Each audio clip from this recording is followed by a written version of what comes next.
Do you have a launch or a sale coming up? If so, you might be a little bit nervous about the idea that sending out emails about your launch or sale will actually make some people unsubscribe. This does happen for sure, and in today's episode, we're going to share exactly why that happens and how you can reduce the possibility of losing email subscribers during a launch or a sale. So let's dig in.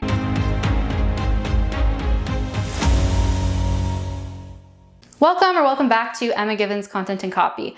On this YouTube channel or on the podcast version, whichever one you prefer, we talk all about copywriting, content marketing, and small business ownership. So today, the topic of how not to lose email subscribers during a launch or sale is especially important for small to medium-sized businesses. And the reason for that is that you spend a lot of time and effort growing that list. It probably wasn't easy when you started to grow it initially. You probably had to create an email opt-in or introduce a discount to try and entice people if you sell products. You probably tried a lot of different ways to grow that list, and you want to keep it warm. You want to make sure that it is primed to sell to, and you don't want to lose potential customers or clients from that list just because of poorly sent or overwhelming emails during a launch or a sale. And we'll talk about what that might mean, overwhelming, poorly sent, in just a minute.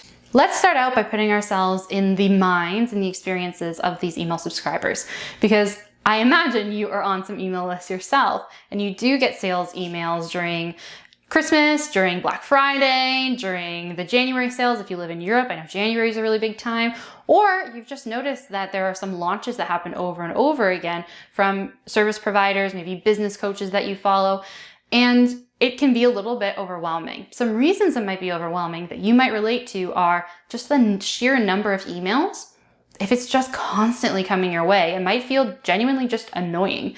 The other thing is, if they're not relevant to you, if you've already bought the product or service and so you don't need to buy it again, or if you are a woman and you're not interested in men's clothing, maybe, there's no one that you're planning to buy it for anyways, but that's all you're getting. There's really easy ways to kind of alienate your email audience or to annoy them to the point that they actually want to unsubscribe during a sale. They might also have set a really strong budget for themselves and they're sticking to it. Maybe they've decided they're going to invest with you, but in a few months. So if you're constantly bombarding them right now or tempting them with emails, they might just take themselves off your list, and it might actually damage that relationship and that trust, so they may not end up buying next quarter like they were planning to.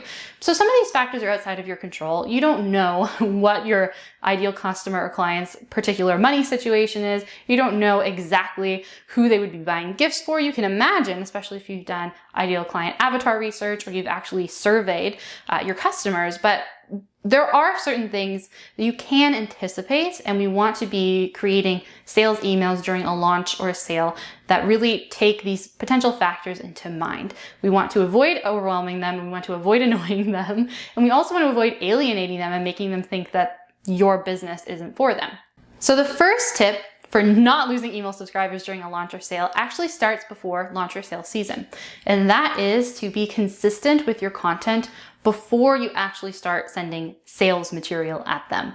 So if they signed up for monthly newsletters that were supposed to be value add, that were, sharing the blog post with them or an upcoming YouTube video or letting them know about the latest podcast or the latest news in your industry, then you should be sharing that with them on that consistent basis. So that's what they know your email's for. It's a value add to them. It's not asking for something from them constantly, especially for money. And then when you actually do share with them a sales opportunity or that you're launching something or that you have a discount, they're more likely to open that email anyway because they're used to it. They trust you.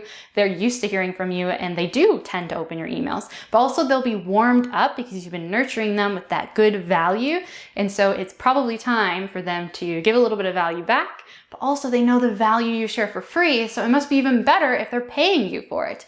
So it's really, really important to be consistent with your content marketing in the weeks and even months before you're going to be launching something like a sale or a new program. Really, really, really important. You should always be consistent before and after a launch or a sale, because people also don't want to feel like you got money out of them and then you kind of ghosted them. You're not giving them any of that value anymore. Really, really important to be consistent. The second tip is not to oversend emails.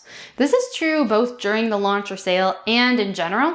And there's no magic formula. There's no magic number of emails that you should or should not be sending. So how do you figure out what's right for you and your audience? Well, first of all, what did they sign up for? Did you offer them a weekly newsletter, a monthly newsletter? So they have consented to that, and that's what they were asking for. So if you promise them that, not only should you be consistent and send them that weekly newsletter or do your very best to stick to it, but also you don't want to start sending them multiple emails per week, because that is more than what they agreed to and expected.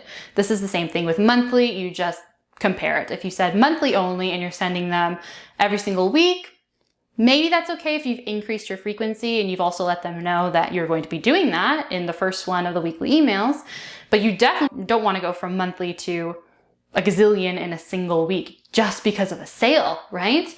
Now you do want to increase the number of emails you're going to send during a sale, partly out of courtesy to remind them when the sale is ending, for example. So the number is going to be higher than usual, but if you're only sending them a monthly newsletter, chances are you should play it a little bit cool when it comes to those sales too. So not sending them, 5 emails in a row over 3 days when they're used to getting something from you once a month.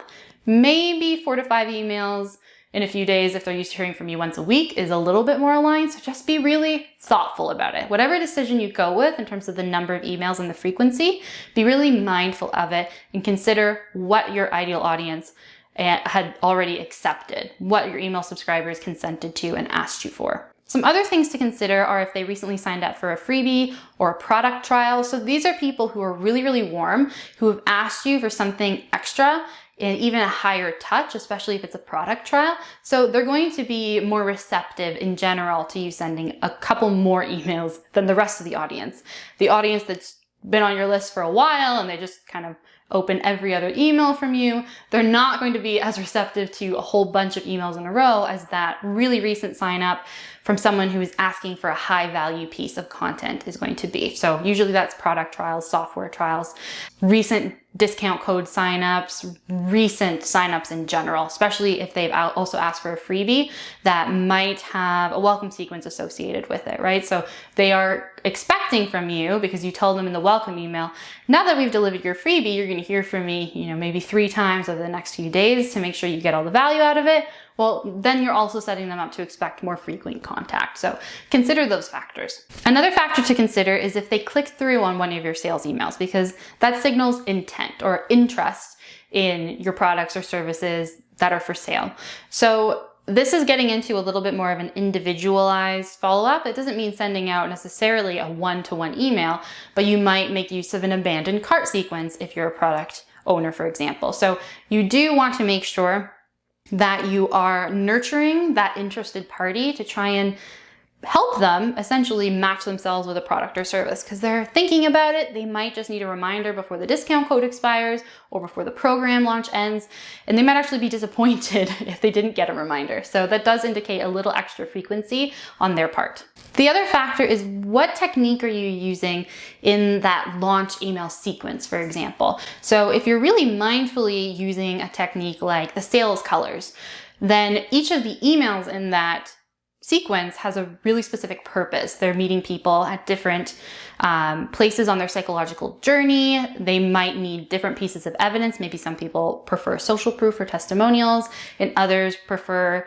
that really compelling story of someone who's been in a similar situation to them to purchase. So if you're doing a couple of emails in a row with a lot of intention, and a piece of that is that they're not all the exact same thing. They're not just a gazillion reminders, but they're actually adding value in their own unique ways. They're testing different psychological motivators for someone.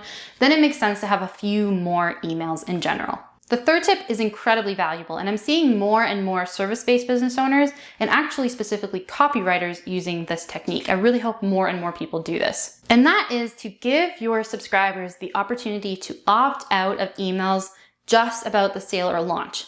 So it gives them a way of making quiet this particular topic that they're not interested in, that they've decided now isn't the right time for, whatever that reason is, without feeling like they need to get themselves off of your email list entirely. This is a really, really valuable tool. So you can do this, and I prefer it when I see it at the very top of an email, but I also have seen people try it at the very bottom of an email. The problem is you might annoy them a little bit too soon throughout the emails before they even realize that's an option. They might not read the whole email. The only way that maybe I would say put it at the end of an email, the opportunity to opt out of the specific topic, is really, really, really close to where they would hit unsubscribe at the bottom of an email. So that way they actually see both things and they pick ideally just to unsubscribe from this category of emails, this particular launch, this particular sale.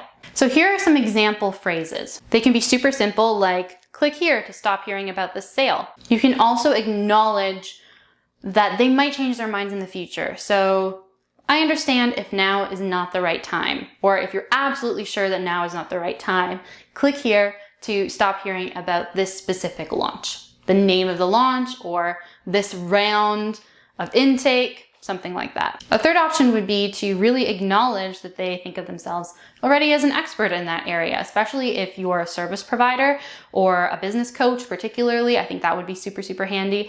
But let's say that you are a business coach and this program you're launching is to help people improve their sales. So when you give them the option to opt out at the top of an email, you could say something like, already hitting 10K months? Click here to opt out of this launch and we'll be back in your inbox soon with tips specific to them. So whatever their next goal is with how to get to the next level. It could be that vague, but what it does is it acknowledges their experience, their expertise, shows them that they still belong in your audience, even though maybe this offer is a little bit too basic. So you can really play with acknowledging different pieces of their personalities. Maybe they've set themselves a goal and now is not the time. Maybe it's a little bit too early stage for them, or maybe it's way too far ahead in their journey. You can play with acknowledging that, but I would still keep all of these fairly short. I've seen some that turn into whole paragraphs that are almost more like justifying why you're sending an email about a sale or about a launch, which goes into some strange psychological territory. So I would just keep it super short and sweet and give them the option to opt out, but keep on your email list. The fourth and final tip is also a good one to start looking at before a launch or a sale is coming up. But in general, you can set this up at any time because really a lot of people, especially small to medium-sized business owners, don't do this when they start.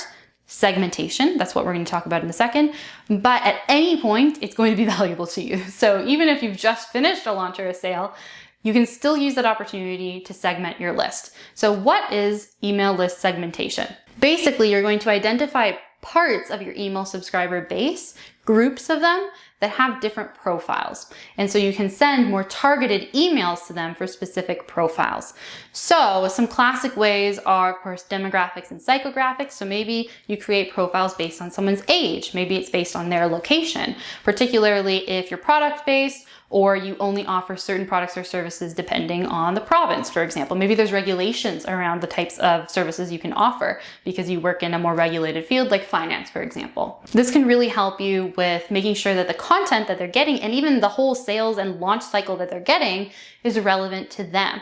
Maybe they also self-identify in their welcome email. Maybe they have to click on whether they consider themselves an early stage business owner, an expert business owner, or someone looking to become a business coach themselves, for example. And if they click on one of those three categories, automatically the offers you're going to be sharing with each of them is very, very different.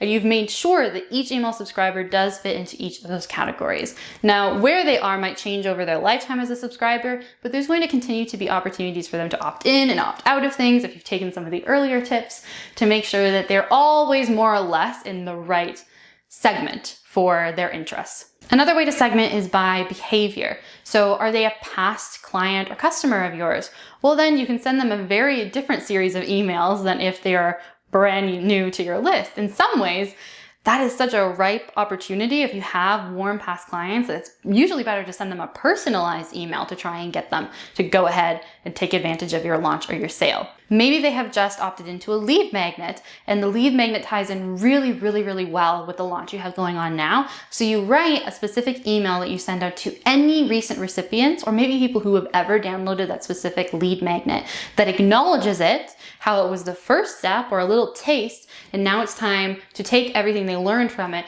and put it into action with more accountability, with more resources, take it to the next level. So there's lots of different ways that you can create custom emails depending on behavior.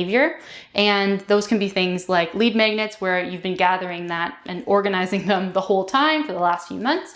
Or it could be during a launch when you can see that there's certain groups of people who are clicking and clicking and clicking, and you can really create some more targeted emails to try and get those seriously interested people to go ahead and purchase. And that's where we talked a little bit about things like abandoned cart earlier.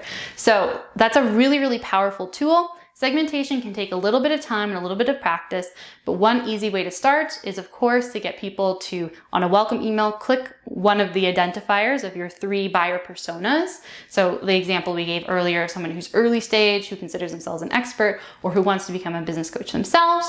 Or you can do this with demographic features. If you, for example, always ask people to select whether they're interested in your women's clothing section or your men's clothing section. Then you can always easily segment at least those 2 groups. You might do that by age as well, but then you have to make sure that you're asking for birthdays when people are signing up for your email list. So it's always better to start now. You might have wished now that you could have gone back into the past and started a long time ago, but it's never ever too late to make use of segmentation. It's really the future of sales in a lot of ways because it's much more individualized.